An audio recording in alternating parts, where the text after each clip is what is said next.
आज के शो में टैक्स कवानीन, कारोबारी तबके के तहफ्फुज़ात, हुकूमती माशी प्लान, क्या पायदार तरक्की मुमकिन, क्या डॉलर को मसनूई तौर पर महंगा रखा जा रहा है।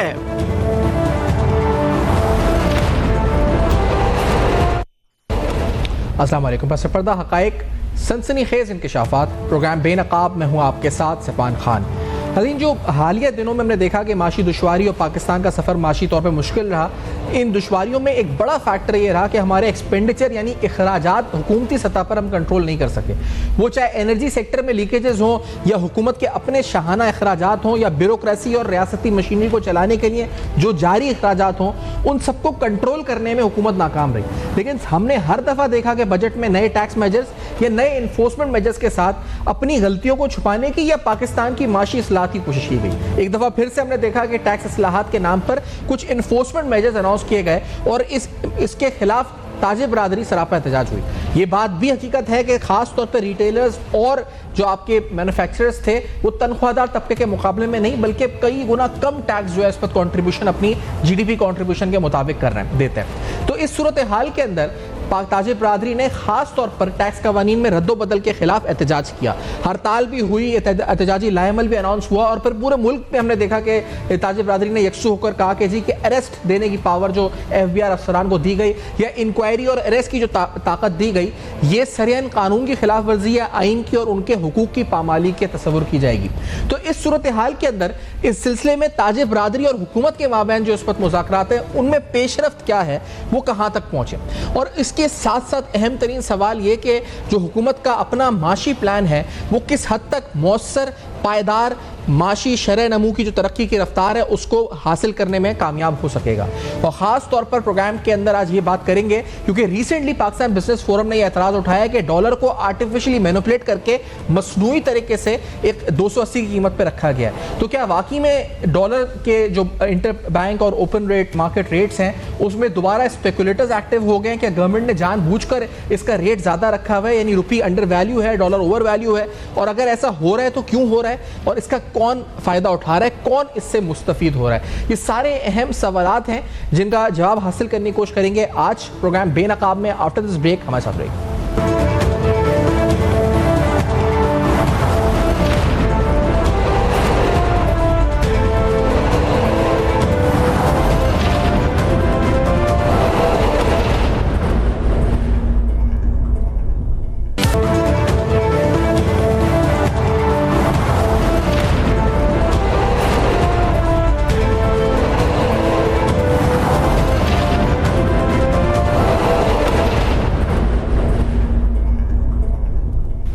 Welcome back. आप देख रहे हैं बेनकाब। बेनकाब में तफसीली हक़ाइक़ और ख़ास तौर पे टैक्स कवानीन को लेकर जो ताजिर बरादरी है, जो आपकी बिजनेस कम्युनिटी है, उसके तहफ़्फ़ुज़ात की आखिर वजूहात क्या हैं, क्या गवर्नमेंट एड्रेस कर रही है उन इशूज़ को, फिर माशी प्लान जो हुकूमती है वो कितना पायदार तरक्की को मुमकिन बना सकता है, और साथ में फिर खास तौर पे डॉलर रुपी पैरिटी पर भी बात होगी। अबूज़र शाद साहब जो कि चैम्बर ऑफ कॉमर्स लाहौर के प्रेसिडेंट हैं, हमारे साथ प्रोग्राम में साथ मौजूद हैं।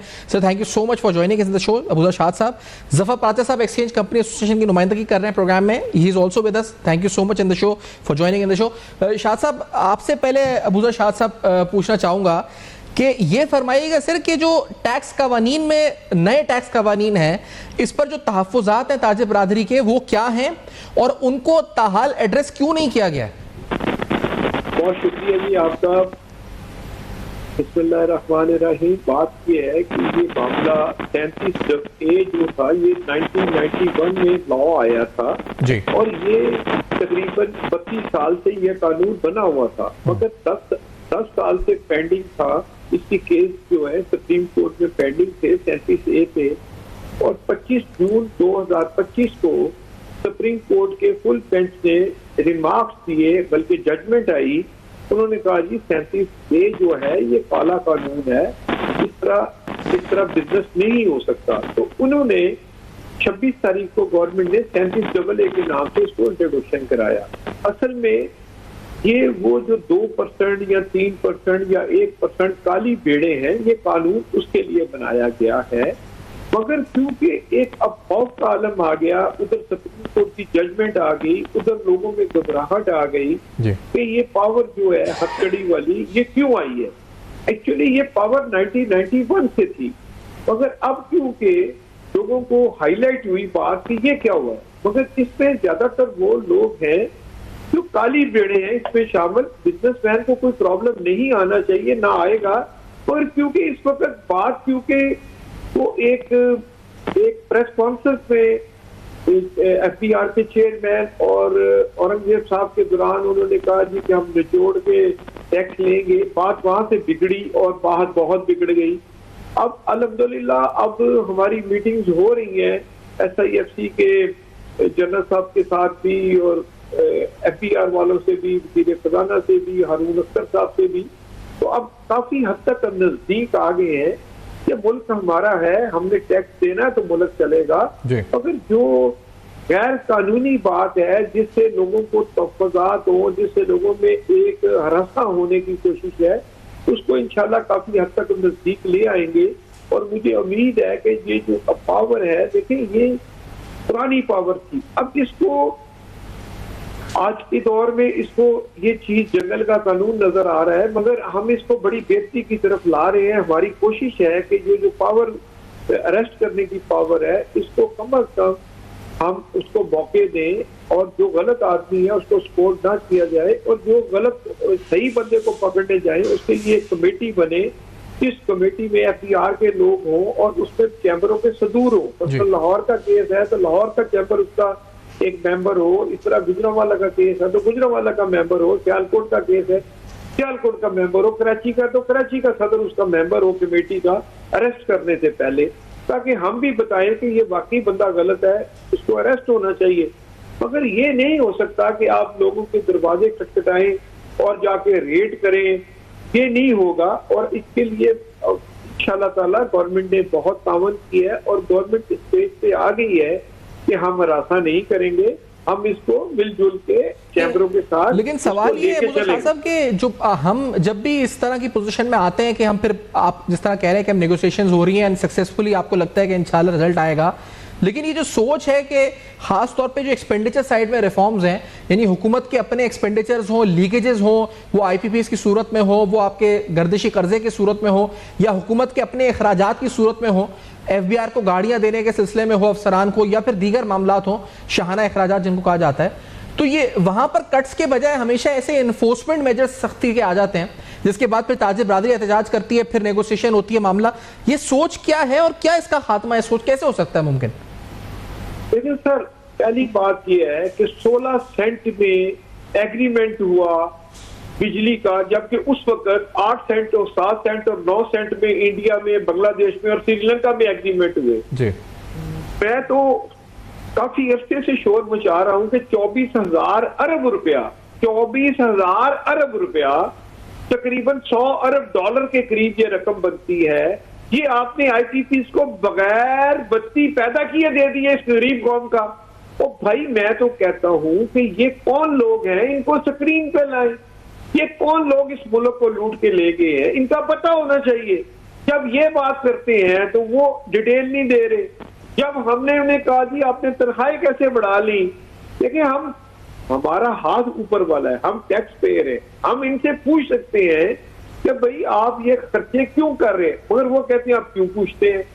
देखिए भाई अब अवेयरनेस हो चुकी है, पूरी दुनिया में बहुत सिस्टम बदल चुका है। अब अगर हम दुनिया में दुनिया के मुताबिक नहीं चलेंगे तो दुनिया आपको क्या कहेगी कि आप अपना हिसाब ही नहीं ले सकते। देखिए गरीब गरीब से गरीब तर होता जा रहा है, जो अमीर है वो अमीर तर होते जा रहे हैं, यहाँ खुदकुशियां बढ़ती जा रही हैं, यहाँ पे गुर्बत की सतह बढ़ती जा रही है। अगर हम लोग अगर ये क्वेश्चन ना करें तो लोग ये तो फिर बिल्कुल आजादी करेंगे। देखिए they are all public servant, चाहे वो मिनिस्टर है चाहे वो ब्यूरोक्रेट है। आपने ये भरपूर तरीके से क्वेश्चन किया ना, तो उस क्वेश्चन का क्या जवाब मिला या क्या रद्दअमल आया उसका, ये मुझे बताएं ना। आपकी हमने देखी वीडियोस पे, आपकी जो कॉन्फ्रेंस में जहां आपने काफी जिसे कहा जाए कि दो टोक अंदाज में सवाल उठाए, ये सारे क्या हुआ उसके बाद? देखिए ना, मैंने तो पहला सवाल ये उठाया है कि 24,000 अरब का कौम को हिसाब दे कि ये 24,000 अरब रुपया क्यों दिया गया है, नंबर 1। नंबर 2 मैंने कहा जी 25,000 अरब रुपया आपका अफगान ट्रेड, अंडर इनवॉइसिंग और कस्टम की स्मगलिंग में चला गया है। तो भाई अल्लाह के बंदो, ये तकरीबन 210 अरब डॉलर बनता है और ये 210 अरब डॉलर का हिसाब देंगे कि ये क्यों हुआ है। तो भाई आप अवेयरनेस सेशन करें, आप एडवाइजर अच्छे लगाएं, आप लोग जो गलत काम कर रहे हैं उनको आइडेंटिफाई करें। ये तो बातें देखिए, हमने तो इनको अवेयरनेस देनी है, बताना है कि ये काम गलत हो रहा है। अब ये बात ना समझे तो इसका क्या हाल है। अब माशाल्लाह अब गवर्नमेंट ने, अब मैं आता हूँ इंटरेस्ट रेट के ऊपर आता हूँ थोड़ा सा। अब देखें 24% इंटरेस्ट रेट हो गया। 24% का इंटरेस्ट रेट का मतलब ये था कि कौम को आपके करेंसी पे इतमाद ही नहीं है जी। जब अल्लाह का शुक्र है हर चीज स्टेबल हो गई है, ज़र मुबादला के ज़खायर 21 अरब डॉलर से ऊपर चले गए हैं, तो मेरे हिसाब से डॉलर 280 से नीचे आना चाहिए। मेरा अगला भी सवाल आपसे यही था अबूज़र शाह साहब, और मैं ये क्योंकि पाकिस्तान बिजनेस फोरम ने एक आज बाकायदा उनकी तरफ से एक डॉक्यूमेंट आया, उसमें उन्होंने कहा कि इट शुड बी अराउंड 260 जो डॉलर रुपी पैरिटी है, और उसमें ये भी उन्होंने कहा कि ये जो है आर्टिफिशियली इसको हाई रखा गया है डॉलर को 280 पे। तो ये आपका लाहौर चेंबर का इस पे क्या मौक़िफ़ है अपने as a president of Lahore chamber के, क्या वाकई में इसको आर्टिफिशियली ऊपर रखा गया? देखिए सर, इंटरनेशनली डॉलर वीक हुआ है। अब हम उसकी वीकनेस को अपनी स्टेबिलिटी गिनते हैं। मैं ये समझता हूँ जो जैसे देखें आपका पाउंड स्ट्रॉन्ग हुआ है, आपका यूरो स्ट्रॉन्ग हुआ है और डॉलर उसके अगेंस्ट नीचे आया है जी। बात है ये चीजें इकॉनमी जो है वर्ल्ड के साथ होती है, हम सिर्फ डॉलर से लिंक कर देते हैं। आप देखें ना, एकदम पाउंड कहाँ चला गया, एकदम यूरो कहाँ चला गया, येन कहाँ चला गया, सऊदी रियाल कहाँ चला गया, यूएई दिरहम कहाँ चला गया, सारे ऊपर गए। डॉलर पिट रहा है इंटरनेशनली, तो इसको उसके मुताबिक नीचे आना चाहिए था। पर ये तो स्टेट बैंक की पॉलिसी है कि क्यों नहीं नीचे ला रहा। मगर मैं इस वक्त आपको ये बता दूं, अगर शरह सूद 6% कर दी गई ना, तो आपकी स्टॉक एक्सचेंज 1,60,000 इंडेक्स पे चली जाएगी, क्योंकि लोगों को आदत पड़ गई है कि मार्कअप खाएं, लोगों को काम करने की तरफ तवज्जो नहीं रहती। जब मार्कअप रेट कम होगा, लोग इंडस्ट्री की तरफ जाएंगे, लोगों को रोजगार मिलेगा, लोगों को इजी मनी नहीं मिलेगी, तो शरह मार्कअप 6% होगी तो इंडस्ट्री की तरफ लोगों का रुझान बढ़ जाएगा। मगर क्योंकि 24% के बाद आप देखें इंडस्ट्री का फॉल आना शुरू हो गया है। मगर अब हुकूमत, हमने बड़ी कोशिश की है, हुकूमत इंशाल्लाह ताला, मुझे उम्मीद है कि अगस्त के महीने में 9% आ जाएगा और सितंबर तक मुझे उम्मीद है अल्लाह के घर में 6% पे हम शरह सूद ले आएंगे। लेकिन डॉलर पे आप ये कह रहे हैं डॉलर पे के स्टेट बैंक की पॉलिसी होगी कि क्यों उन्होंने रखा हुआ है, लेकिन इसका नुकसान हो रहा है ये जो अगर उन्होंने हाई रखा हुआ है आर्टिफिशियली, और क्या नुकसान हो रहा है अगर हो रहा है तो? देखिए जी, हायर रखने का ये होता है कि इन्होंने 280 पे स्टेबल रखेंगे तो उसका फायदा ये था उस वक्त कि हमारी जो एलसीआर फिली हुई थी, हमारी एक्सपोर्ट है, वो जो एक्सपोर्टर को ये फायदा हो रहा था कि 280 के पैसे मिल रहे थे जी। जब ये अगर 270 पे आ जाएगा तो डेफिनेटली 2% के करीब आपकी इकॉनमी नीचे, एक्सपोर्टर को कम पैसे मिलेंगे। जब 2% कम मिलेंगे, एक्सपोर्टर काम कर रहा होता है 3-4% के ऊपर काम कर रहा होता है, उसकी अगर एकदम नीचे ले आएंगे डॉलर को तो एक्सपोर्टर का नुकसान होना शुरू हो जाएगा। हमें एक म्यूचुअल अंडरस्टैंडिंग से सेहतमंद पॉलिसी बनाने की जरूरत है कि हम स्टेक होल्डर को साथ बैठाएं, जो एक्सपोर्टर है वो साथ बैठे, ताकि डॉलर के रेट को तयन कर सके। मगर यहाँ पे तो अगर आप किसी को समझाते हैं तो वो गले पड़ जाता है कि भाई तू तू ज्यादा समझदार है। बात ये नहीं है। दुनिया में हमेशा हर अच्छी पोस्ट के ऊपर टेक्नोक्रेट्स होते हैं जो वहां पे बैठ के सिस्टम बताते हैं। तो हमारे फाइनेंस मिनिस्टर तो टेक्नोक्रेट है ना सर? देखिए जी, फाइनेंस मिनिस्टर साहब बहुत अच्छे हैं जी। जब आपको शायद याद होगा कि जब हबीब बैंक के अमेरिका में केस बना तो इन्होंने आउट ऑफ द बैंक जाके इन्होंने $600 मिलियन की आउट ऑफ सेटलमेंट की थी। ये वही औरंगजेब साहब हैं, उस वक्त HBL में ये थे। बात ये है कि लोग भूल जाते हैं, हम लोग भूल नहीं सकते, याददाश्त तो रहेगी ना हमारी। जब इन्होंने $600 मिलियन का नुकसान किया हुंडी हवाले के चक्कर में HBL को हुआ, तो वो $600 मिलियन तो गवर्नमेंट ऑफ पाकिस्तान को देना पड़ा ना। बात ये है कि इस तरह के बंदे को जब आप लगाते हैं इतनी अहम पोस्टों पे तो उसका माजी भी तो बताना चाहिए। ठीक है, अच्छा एक ब्रेक हम लेते हैं। मुझे शाह साहब, ज़फ़र साहब भी साथ मौजूद है। इस ब्रेक के बाद हम डॉलर रुपये पैरिटी पे मजीद बात करते हैं और खास तौर पर टैक्सेशन कवानीन पर। एक ब्रेक के बाद हमारे साथ रहेगा।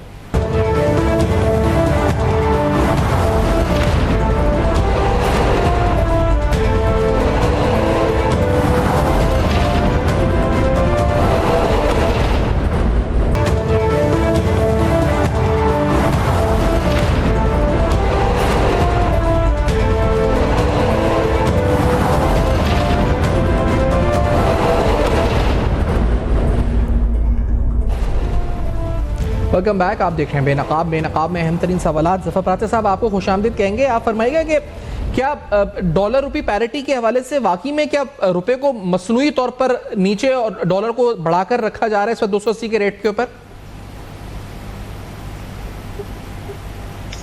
अस्सलाम वालेकुम जनाब, आपका शुक्रिया मधु करने का।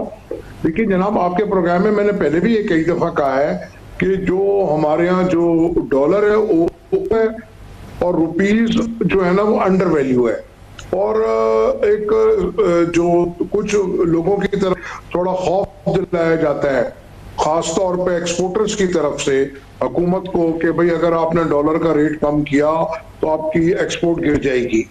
जबकि ऐसा नहीं है, क्योंकि 20-25 साल से अगर आप देखते हैं 100 रुपए के जमाने से डॉलर था या उससे कम था, हमारी वहीं की वहीं खड़ी है। इसके साथ साथ मैं बात करूंगा बाहर की जो मनी ट्रांसफर कंपनीज हैं, या अभी जो सेनेट कमेटी के अंदर सलीम मांडवीवाला साहब ने मसला उठाया, तो बैंकों की तरफ से कहा गया कि अगर आपने इंसेंटिव बंद किए तो या डॉलर का रेट कम किया तो आपकी रेमिटेंस गिर जाएगी। तो ये ओवरऑल हुकूमत को खौफ दिलाया जाता है कि जी अगर रेमिटेंस गिर गई आपकी वो कम हो जाएगी, एक्सपोर्ट गिर जाएगी। तो उस वजह से एक स्कूल ऑफ थॉट ये कहता है कि जी आप डॉलर का रेट कम ना करें और रुपी को आप ओवर वैल्यू रखें और डॉलर को रुपी को आप अंडर वैल्यू रखें और डॉलर को ओवर वैल्यू रखें।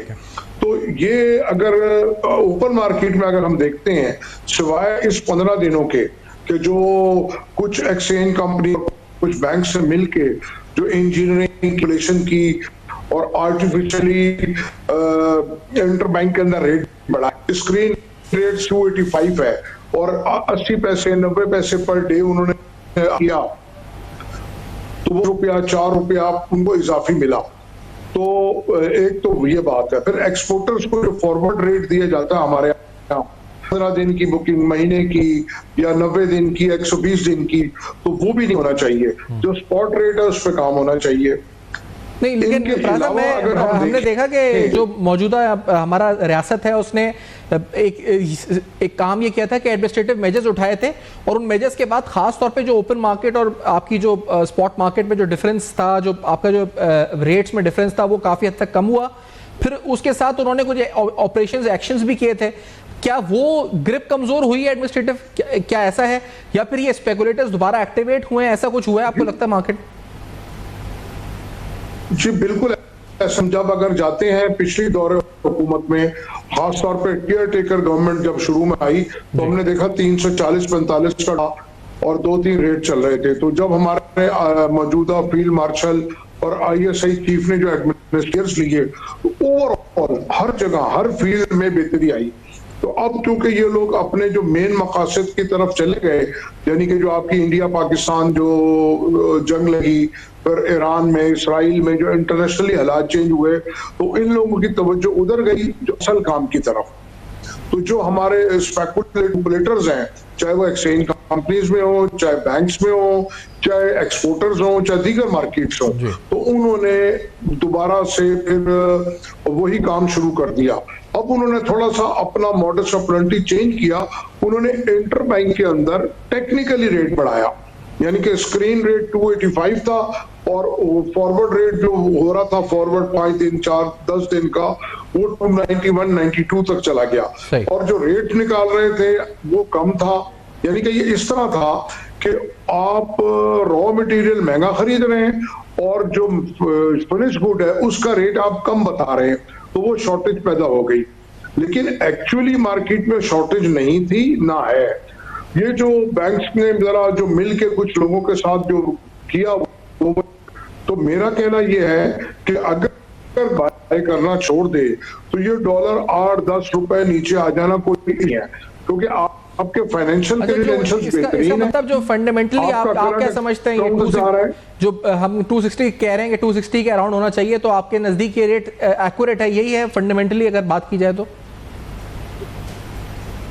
जी बिल्कुल, रेट यही होना चाहिए, ठीक बात है आपकी।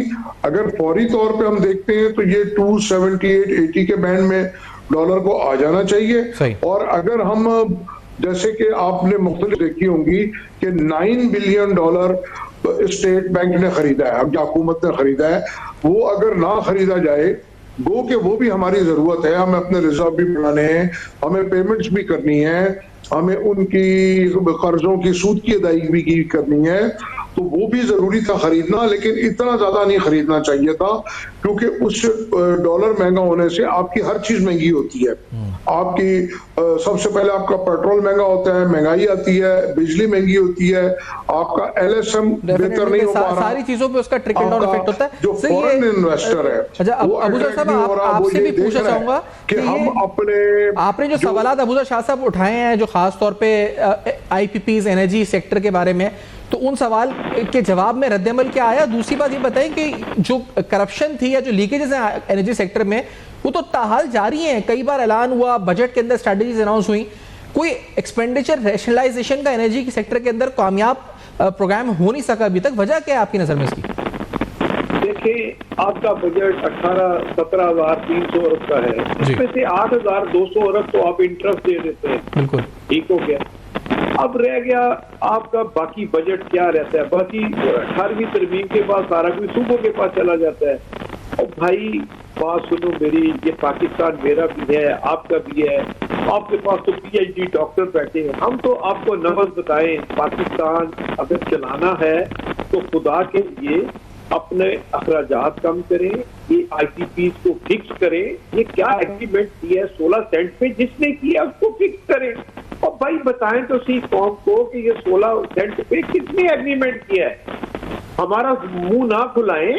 मैं आपको बताऊं, ये अली बाबा 40 शोर हैं, जो 40 बंदों की कॉकटेल बनी हुई है, जो यही वो लोग हैं तो हर सेक्टर में इनकी जमूद है। मसलन अगर आप ऑटोमोबाइल देख लें, 40 साल से होंडा, सुजुकी और टोयोटा ने आपकी मार्केट को हिलने नहीं दिया। आप देखिए भाई, आप खुद पैदा करते हैं। जब आप लाइसेंस दिया होंडा, सुजुकी और टोयोटा को, तो आपने ये एग्रीमेंट किया था कि जी हम 10 साल में 100% यहाँ पे मैन्युफैक्चरिंग किएंगे, अभी तक वो असेंबलिंग किए जा रहे हैं। और भाई इस तरह की पॉलिसी बनाए कि ताकि आम आदमी भी ऊपर आए। आप पॉलिसी ऐसी बनाते हैं जिससे आम आदमी ऊपर आ ही नहीं सकता। अगर आपने 3 अरब रुपए में मुस्लिम बैंक बेचा था, 3 अरब रुपए में, और 14 करोड़ रुपए में 5 होटल पीसी के आपने इशवानी साहब को इंस्टॉलमेंट पे दिए थे। लोगों को बताएं तो सही कि 14 करोड़ में 5 होटल आपने जियाउल हक साहब ने इशवानी साहब को दिए थे। और भाई खुदा का नाम है, ये पीसी होटल लाहौर की जो जमीन है, शर्म आती है उसका किराया लेते हुए। आप किराया तो देखिए कितना है। जब हम सच्ची बातें करते हैं वो लोगों को बुरी लगती है।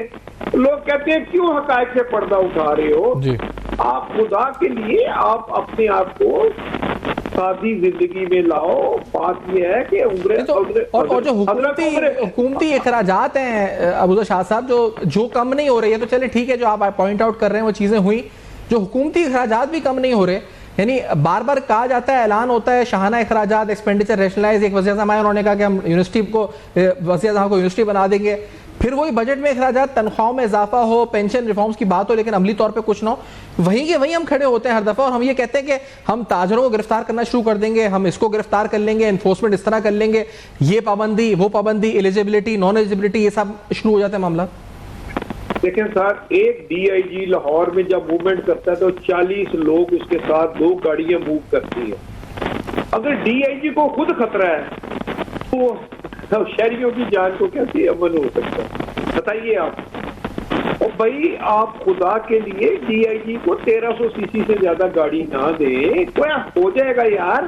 अब पाकिस्तानी है सारे, अब जब डकैतियां चोरियां, तो क्या भाई पाकिस्तानी है? क्या हो गया? इनको पता नहीं है डकैती कौन कर रहा है? सब पता होता है, चोरी कौन कराता है, डकैती कौन कराता है, कत्लो गारत कौन कराता है, नशा कौन बेच रहा है, ये सब इनके इल्म में है। ये क्यों नहीं फिक्स करते? मैं आपको हैरानगी की बताऊं, एक चलती हुई फ्लोर मिल चूनिया में DSP और SHO ने मिलके सारी मशीनरी बेच दी है। और मैं कलप रहा हूं इसके ऊपर कि खुदा का वास्ता है, ये फॉरेन जो लोग इन्वेस्टमेंट करके पाकिस्तान में बैठे हैं, इनको बचाओ। तो यार आप लोग चलती हुई मशीनरी खा जाते हैं और कहते हैं जी डकैत अभी तक मिले नहीं, चोर अभी तक मिले नहीं। और भाई क्या लोग इन्वेस्टर यहाँ पे आएंगे? क्या इस तरीके से इन्वेस्टर आएंगे?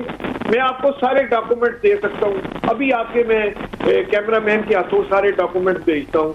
मैं 7 महीने से लगा हुआ हूँ कि भाई ये दिन दिहाड़े डकैती हो रही है, खुदा के लिए इसको रोको। उन्होंने चलती हुई फ्लोर मिल सारी खाली कर दी। अल्लाह के बंदो, और किसी की छत न छीनो। चलती हुई मिल को आपने सारा स्क्रैप बना के बेच दिया। वो DSP साहब के घर में तो कुछ चूल्हा बंद नहीं हुआ, वो SHO साहब को तो किसी ने अभी तक गिरफ्तार नहीं किया। तो भाई लॉ एंड ऑर्डर कंट्रोल करने वाले खुद ही चोरियां कराएंगे, डकैतियां कराएंगे, तो मुल्क कैसे तरक्की करेगा? यही बातें इनको बुरी लगती हैं। सच बताओ तो बुरा लगता है। तो भाई सच सुनो, सच यही है कि आप लोग शामिल हो इसमें, इस धंधे में।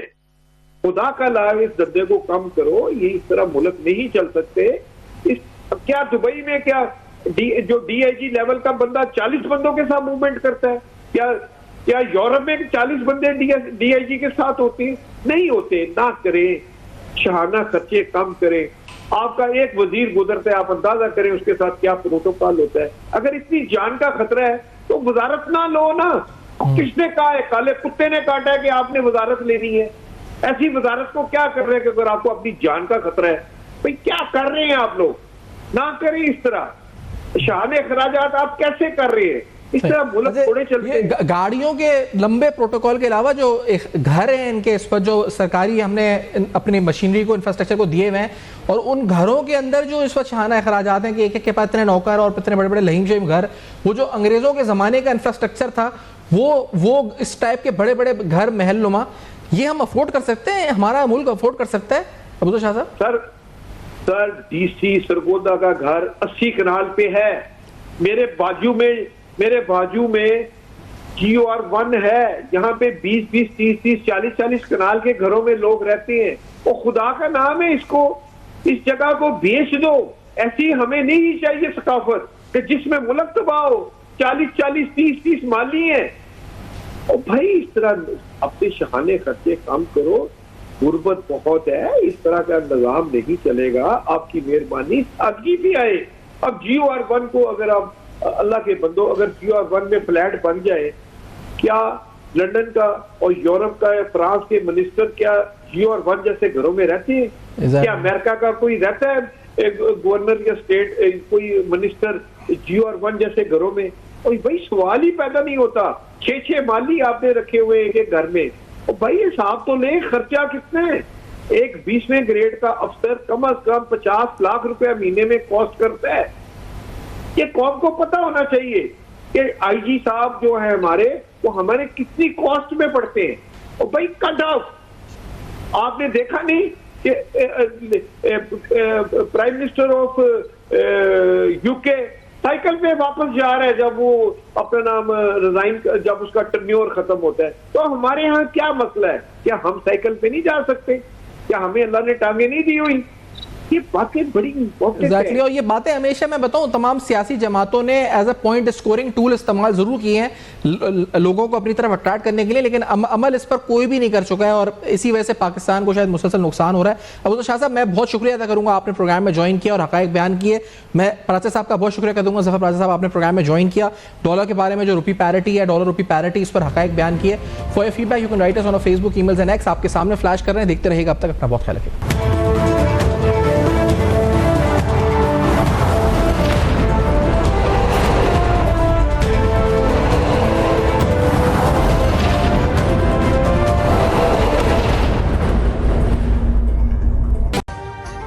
अभी सब्सक्राइब करें ताकि कोई खबर रह न जाए।